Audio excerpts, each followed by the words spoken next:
और सबसे जरूरी जो सारे स्टूडेंट्स आज हमारे बीच में हैं, वे भी जो आज ग्रेजुएट किए हैं और बाकी जो स्टूडेंट्स जिनकी क्लासेस अभी चल रही हैं, सभी सम्मानित अतिथिगण, मेरे सभी छायाकार पत्रकार बंधुओं और हमारे बीच में उपस्थित प्रशासन के अधिकारीगण, मैं आप सभी का आज यहां इस अवसर पे स्वागत करता हूं और विशेष तौर पे आदरणीय श्री बंडारू दत्तात्रेय जी का आभार प्रकट करता हूं कि उन्होंने हमारे छोटे से शहर में आज हमें समय देकर अनुग्रहित किया। इसके लिए मैं आप सभी की ओर से उनका धन्यवाद करता हूं। सर, मैं आपको थोड़ा सा, वैसे तो रिपोर्ट्स पढ़ी गई थी, लेकिन मैं थोड़ा सा बैकग्राउंड देना चाहूंगा। The idea of setting up this college was essentially Chaudhary Birender Singh's brainchild, because this area has been educationally quite backward. और हमारे यहाँ कॉलेज की पढ़ाई के लिए या तो जींद जाना पड़ता था या नरवाना जाना पड़ता था, और कारणवश जो खास तौर पर लड़कियां हैं, 12वीं के बाद देखा जाता था कि बहुत लड़कियां, क्योंकि उन्हें जाना पड़ता था नरवाना या जींद, इस वजह से बहुत सी लड़कियां 12वीं के बाद पढ़ाई छोड़ देती थी। तो इसी मंशा के साथ इस डिग्री कॉलेज की स्थापना की गई और सन 2007 से, since 2007 this college has been functional. 17 साल इसको हो गए हैं। बहुत चुनौतियों का सामना किया है, लेकिन एक बहुत अच्छा सफर इसका रहा है और उम्मीद है कि आने वाला समय और अच्छा रहेगा। इसके साथ साथ 2 साल बाद इस कॉलेज की स्थापना के 2009 में Virendra Singh college of nursing की स्थापना की गई। इसमें दोनों कॉलेजेस में बड़ी स्वाभाविक सी चीज है, डिफरेंस ये है that Virendra Singh college of nursing जो है वो एक प्रोफेशनल कॉलेज है, जबकि ये हमारा डिग्री कॉलेज है। और आइडिया यही था कि क्योंकि दोनों संस्थाएं जो हैं ये नॉन प्रॉफिट मेकिंग संस्थाएं हैं, तो उस नाते एक प्रयास था कि दोनों एक दूसरे को लाभान्वित करें, इकट्ठे चलें। और जब तक हमारी नर्सिंग कॉलेज की पूरी बिल्डिंग नहीं बनी थी, कई साल तक जो उसकी क्लासेस हैं वो राजीव गांधी महाविद्यालय में ही चली। और उसके बाद भी, क्योंकि हमें केंद्रीय विद्यालय मिल गया था आज से कोई 4-5 साल पहले, तो 3 साल तक उसकी कक्षाएं भी जो थी, जो ये इंस्टीट्यूट्स हैं, इसी के प्रांगण में चली हैं। लेकिन अब मुझे कहते हर्ष हो रहा है कि जो कॉलेज ऑफ नर्सिंग है उसकी पुरानी बिल्डिंग तो थी, उसमें बहुत अच्छा हॉस्टल भी है लड़कियों के लिए, उसके साथ साथ उसकी नई बिल्डिंग जो है वो भी बन चुकी है, फंक्शनल है और स्टूडेंट्स ने उसमें अपनी क्लासेस अटेंड करनी शुरू कर दी हैं। ये आपकी जानकारी के लिए था। इसके अलावा मैं आपके माध्यम से ये जरूर कहना चाहूंगा दोनों संस्थाओं को, खास तौर पर राजीव गांधी महाविद्यालय को, कि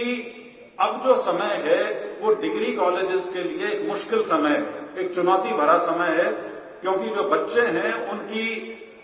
उनकी जो सोच है वो ज्यादा इस ओर झुकी हुई है कि जो भी कोर्स करें वो ऐसा हो जिससे किसी प्रकार के रोजगार की उससे मदद हो सके। तो मेरा कॉलेज की मैनेजमेंट कमेटी से अनुरोध रहेगा कि इस बारे में गंभीरता से विचार करें कि किस प्रकार से जो स्टूडेंट्स है उनको कॉलेज में रिटेन किया जा सके, ज्यादा से ज्यादा संख्या में रखा जा सके। उसके लिए किस प्रकार के नए कोर्सेज या नई व्यवस्था बनाई जा सके ताकि जो स्टूडेंट्स की संख्या है वो बरकरार रहे। साथ साथ मैं कॉलेज ऑफ नर्सिंग को बधाई भी देना चाहूंगा कि उनका बड़ा अच्छा योगदान रहा है, उनकी उपलब्धियां भी बहुत अच्छी रही हैं। जैसा प्रिंसिपल साहब ने अपने रिपोर्ट में जिक्र किया था, बच्चे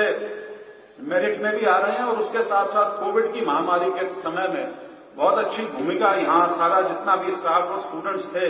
उन्होंने उस चुनौती का मुकाबला करने के लिए निभाई थी। इसके साथ साथ 2 वर्ष से, पिछले साल पहली बार और उसके बाद इस साल बांगर उत्सव नाम से एक नई मुहिम शुरू की गई है और इस साल उसका दूसरा साल था। बड़े कामयाब तरीके से किया गया और उसमें दोनों संस्थाओं की जो भागीदारी थी वो बढ़ चढ़कर थी, चाहे वो स्पोर्ट्स के फील्ड में हो, चाहे वो कल्चरल इवेंट्स हो या जो डिबेट्स, डिक्लेमेशन, उस तरह के जो आयोजन किए गए थे उसमें हो। मेरा यहां भी राजीव गांधी महाविद्यालय से अनुरोध रहेगा कि इस प्रकार की जो गतिविधियां हैं, ज्यादा नहीं तो कम से कम साल में 4, बांगर उत्सव तो एक सालाना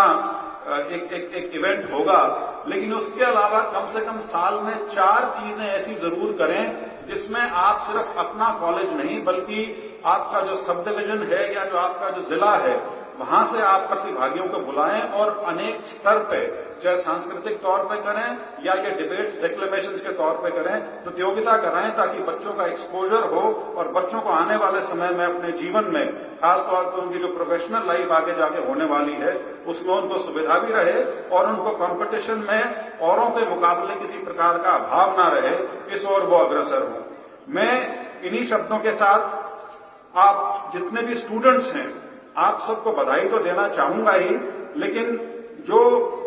लखलान साहब ने, प्रिंसिपल साहब ने, आदरणीय राज्यपाल जी का जो जीवन चरित्र आपके सामने रखा, आप जरा उससे भी प्रेरणा लेकर देखिए।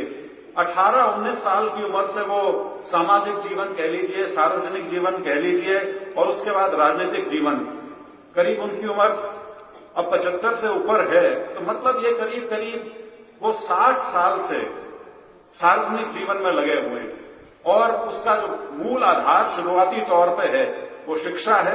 उन्होंने उस्मानिया यूनिवर्सिटी से बीएससी की है और उसके साथ साथ जो उन्होंने संघ के साथ और स्टूडेंट्स बॉडीज के साथ और उसके बाद पॉलिटिकल पार्टीज के माध्यम से जो इतना लंबा सफर तय किया है, हमारा सौभाग्य है कि वो आज हमारे बीच में है। और एक चीज जो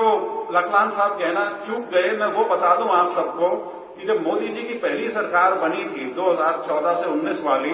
उसके अंदर आदरणीय गवर्नर साहब और चौधरी बीरेंद्र सिंह दोनों उस कैबिनेट में मंत्री थे। तो इनका जो संबंध है वो उस नाते दोस्ती भरा भी है, एक आपस में सौहार्द है इनका, और मुझे उम्मीद है कि आपका आशीर्वाद हमारी संस्था पे बना रहेगा। और इन्हीं शब्दों के साथ मैं एक बार पुनः आप हमारे इस आयोजन में आए, इस कॉन्वोकेशन में आए, आपके उद्बोधन से मुझे विश्वास है कि बच्चे प्रेरणा लेकर जाएंगे। वैसे तो आपका पूरा जीवन है वो पूरा अपने आप में एक प्रेरणादायी चीज है सभी स्टूडेंट्स के लिए। तो इन्हीं शब्दों के साथ मैं एक बार पुनः आप सभी का और विशेष तौर पर गवर्नर साहब का आज हमारे बीच में आने पर धन्यवाद करता हूं।